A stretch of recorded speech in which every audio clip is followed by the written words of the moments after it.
Hey everybody, today we're going to show you a very quick project where you can take some of your canvases that you may have lying around that are a little bit boring, amp them up a little bit. We're going to do a floater frame DIY. It's really, really quick and easy. Show you how it's done. These were 2.5 inches and we ripped them down to the thickness of our canvas, and then we added on like 3/32 of an inch, about a 1/16 of an inch, just over that, so that it sticks out just a tiny bit from the canvas itself and gives that feel of a frame.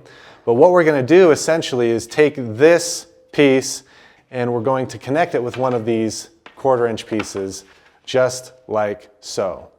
We're going to clamp them together, nail them, and then this will be the back. So the entire thing, we'll build a frame out of this big square, and then the canvas will sit directly on the inside and get attached from behind. So we'll do 2 of these, cut our parts, go from there.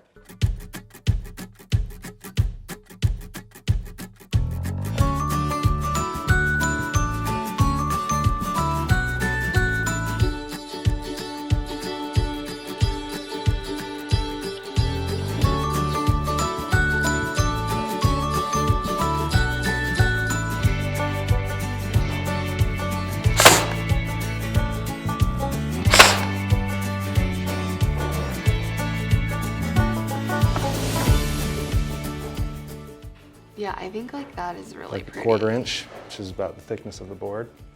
Yeah, I think 1/4 inch is really nice. A little less. Like down here is better. So You thinking like an 1/8 or what?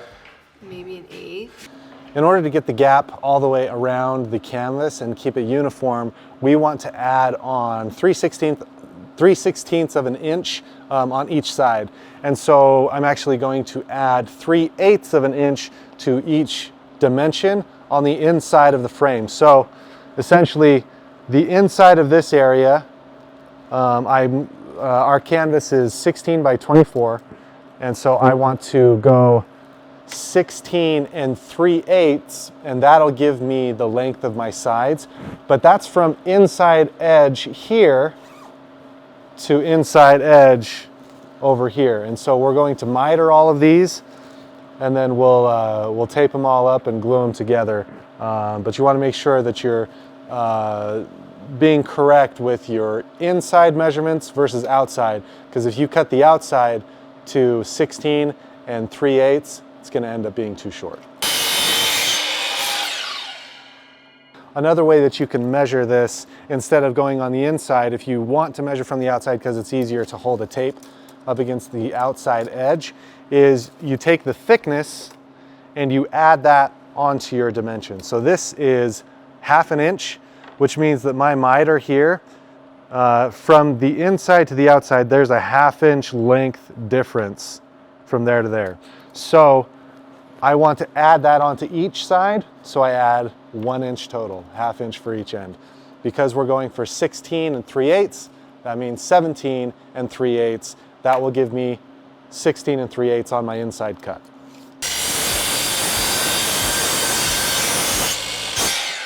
Now that those have been cut, what we've done is we've taken the seams here and taped those up. And once you have that taped, you can make your square it up there. You can, so that's one side of it. Got the other one. And they're nice and tight. I'm gonna tape these other 2 corners. Just kind of dry fit this and see how it looks. I mean, that's pretty darn good. Now we're going to take our pin nailer and we're going to connect the corners. So we'll do 2 pins here and then 1 in the middle on the opposite way. So 2 and then 1 and then 2 and 1, and just do that all the way around.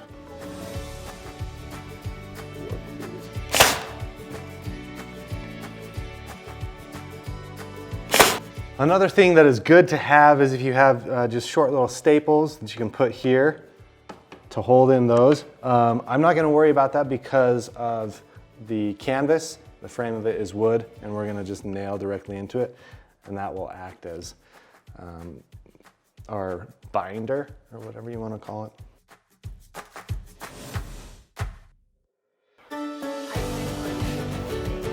Great. Makes it a lot easier.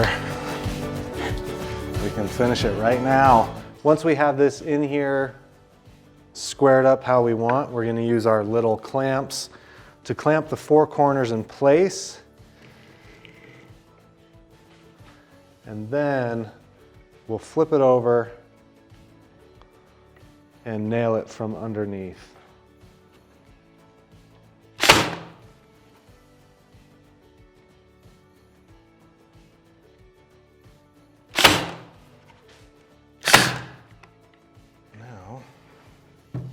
Should be able to take the tape off. Okay, and once that is done, we're just going to take some sandpaper, take the edges off so nobody gets any splinters. Just give it a quick sand. All right, and there it is. You have the floating frame around it. It's very stable now, very secure after all those nails, and ready to be hung